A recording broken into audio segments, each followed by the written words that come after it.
ناڕەزایی و داواکردنی مافەکانیان بۆتە بەشێکی گرنگ لە ژیانی ڕۆژانەی موچەخۆران. ئەوان پێیان وایە حکومەت بە بەرنامە کار لەسەر سزادانی هەوڵاتیان و موچەخۆران دەکات. بەشێک لە چالاکوانان و فەرمانبەران و موچەخۆرانی شاری سلێمانی داوای چارەنووسی سەرجەم زیندانیانی دووهۆک دەکەن کە ئازاد بکرێن. داواش لە سەرجەم فەرمانبەران دەکەن بایکۆتی گشتی ڕابگێنن. چارەنووسی سەرجەم زیندانیان و داواکاری مافی ئازادی لە شاری دۆک و دیاری بکرێت و ئازاد بکرێت چیدی ڕفاندن و دەستگیرکردنی نامرۆڤانەی و لەو شێوەیە دووبارە نەکرێتەوە بەرامبەر بە هاونیشتیمان و ئازادی خوازان و سیناریۆی قزەوەنیان بۆ دروست نەکرێت.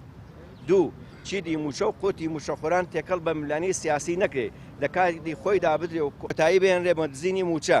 ئەگەر موچەتان پێ دابین ناکرێت ئەوا لیستی ڕاستەقینەی موچەخۆران بێن بن دیوار و سێبەرەکانتان بنە حکوومەتی ناوەند و ڕێکەوتنی شەفاف لەگەڵ بەغدا بکەن.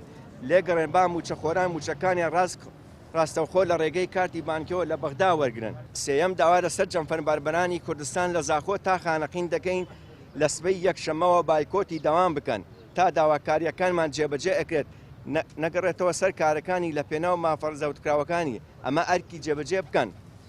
چوار ئەگەر پەرلەمان دەیەوێت لە بەرگی دیوەخانی حزبی خۆی دا بماڵێت ببێتە منبەری ڕاستەقینەی خەڵک با بانگێشتی سرۆکی حکوومەت و وەزیرەکانی دارایی و تەندروستی و پەروەردە و ناوخۆ بکات بۆ پەرلەمان لەسەر قەیرانی تەندروستی و بەڕێوەبردن و پەروەردەی ئابووری لێپرسینەوە لەگەڵدا بکات. بەشێکی تر لە چالاکوانان باز لەوە دەکەن ئەم جارە لە سەرجەم شارەکانی کوردستان بەردەوام دەبین لە بایکۆت ئەوەی کە بتوانێت ئەم دەسەڵاتەش بڕوخێنێت تەنها هێزی چەکدارە. بۆیە ئەم خەڵکە پێویستی بەڕابەرایەتیکردن هەیە بۆ گۆڕانکاری لە پرۆسەی سیاسی هەرێمی کوردستان. ئەم جارە ئێمە بڕیارمان داوە لە هەموو شارەکان بەیەکەوە یەکاڵوێز بین بەڵە قسەمان کردووە لەگەڵ هەولێر و لەگەڵ دووهۆک و لەگەڵ هەموو شارەکان ئەم جارە ناڕازایەتیەکان هە لە سلێمانی نابێ. ئێمە بەم شێوەیە بەردەوامە بین وەکو مامۆستا وەکو مۆزەفین.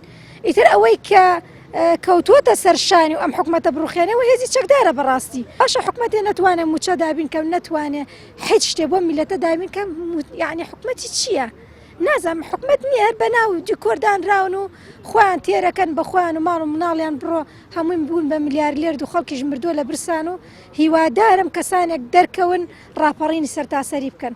ئێستا تەلەبە هەموو مستەقبەلی فەوتاوە کوا دایک و باوکی تەلەبە بۆ هەڵوێستیان نییە کاکە کاسبکار هیچی کاسبی نەماوە دایک و باوکی تەلەبە مستەقبەلی مناڵی فەوتاوە هیوادارم هەمووی بەیەکەوە ئەم جارە یەک هەڵوێست بین. یعنی بەس هیوادارم ئەو پیان شەشەی سەرکردایەتی بمێننەوە ئیتر بەم هەموو ناتوانین یعنی ڕای ماڵین. نەدانی موچە و پاشەکەوتکردنی بووە بەکاری هەمیشەی حکوومەتی هەرێم کە قەیرانی دارایی و دابەزینی نرخی نەوت بە هۆکار دەزانێت.